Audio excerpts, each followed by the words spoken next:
একবার সাহাবী হযরত জাবের দয়াল নবীজি সাল্লাল্লাহু আলাইহি ওয়াসাল্লামকে দাওয়াত করলেন। নবীজি সাহাবীর দাওয়াত কবুল করলেন। হযরত জাবের খুশিতে আত্মহারা হয়ে বাড়িতে চলে গেলেন। বাড়িতে গিয়ে স্ত্রীকে খোঁজ খবরটা দিলেন আর মেহমানদারির জন্য প্রস্তুতি নিতে লাগলেন।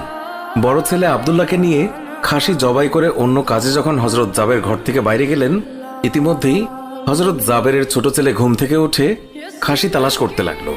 বড় ভাই তাকে জানায় খাসিটিকে জবাই করা হয়েছে। ছোট ভাই বায়না ধরলো, খাসি কিভাবে জবাই করে আমাকে তা দেখাও।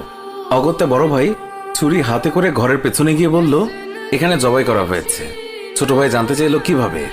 বর্ণনা করে বোঝাতে না পেরে অবশেষে বড় ভাই বলল, তাহলে তুমি মাটিতে শুয়ে পড়ো, আমি তোমাকে দেখাই। ছোট ভাই মাটিতে শোয়ার পর বড় ভাই তার গলায় ছুরি চালিয়ে জবাই করার নমুনা দেখাতে গিয়ে ছোট ভাইকে সত্যি সত্যি জবাই করে ফেলল। বড় ভাই যখন দেখলো ছোট ভাইয়ের গলা থেকে রক্ত গড়িয়ে পড়ছে, সে ছটফট করতে করতে একসময় নিস্তেজ হয়ে গেছে। তখন বুঝলো ব্যাপারটি কি ঘটেছে। আতঙ্কিত হয়ে সে নিকটবর্তী খেজুর গাছের চূড়ায় উঠে আত্মগোপন করে রইল। এদিকে হযরত জাবের পুত্রদের খোঁজে বাড়ির পেছনে এসে ছোট ছেলের অবস্থা দেখে থমকে গেলেন। অতঃপর তাকে বুকে করে স্ত্রীর কাছে গিয়ে বললেন, তাড়াতাড়ি একটি কম্বল নিয়ে এসো, বাচ্চাটিকে শুইয়ে দিই। স্ত্রী রক্তমাখা সন্তানের লাশ দেখে চিৎকার করে কাঁদতে লাগলেন। কিন্তু স্বামী হযরত জাবের তাকে সান্ত্বনা দিয়ে বললেন, আজ আমাদের শোক প্রকাশ করার দিন নয়, আজ দুঃখ দেখলে নবীজিও দুঃখিত হবেন।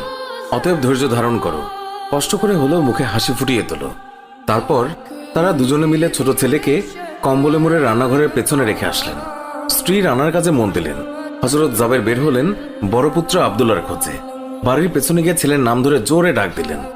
গাছের উপর আত্মগোপন করে বড় ছেলে সব ঘটনা প্রত্যক্ষ করছিল আর ভয়ে কাঁপছিল।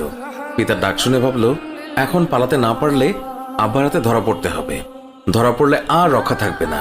পালানোর উদ্দেশ্যে গাছ থেকে লাফিয়ে পড়ে আঘাতপ্রাপ্ত হয়ে সেও মৃত্যুর কোলে ঢলে পড়ল। পিতা কাছে গিয়ে দেখেন আব্দুল্লাহর দেহে প্রাণের স্পন্দন নেই। বড় ছেলেকে কোলে তুলে তিনি বাড়ির ভেতরে আসলেন। স্ত্রীকে বললেন আরেকটি কম্বল নিয়ে আসার জন্য। বড় ছেলের এই অবস্থা দেখে দরদিমা পুনরায় আর্তনাদ করে উঠলেন। স্বামী তাকে পুনরায় সান্ত্বনা দিয়ে বললেন, ধৈর্য ধরো, আজ আমাদের দুঃখ প্রকাশের দিন নয়, আজ আমাদের পরম আনন্দের দিন। দয়াল নবীজি অল্প কিছুক্ষণের মধ্যেই আমাদের ঘরে তাশরিফ রাখবেন। তারপর দুজনে মিলে বড় ছেলের লাশও কম্বলে মুড়ে ছোট ছেলের লাশের পাশে রাখলেন। স্বামী স্ত্রী তাদের চোখের পানি মুছে মুখে হাসি ফুটিয়ে তুললেন। হযরত জাবের বাড়ির সামনে দাঁড়িয়ে নবীজির আগমনের অপেক্ষা করতে লাগলেন। অল্পক্ষণের মধ্যে নবীজিকে উটের পিঠে করে আসতে দেখা গেল।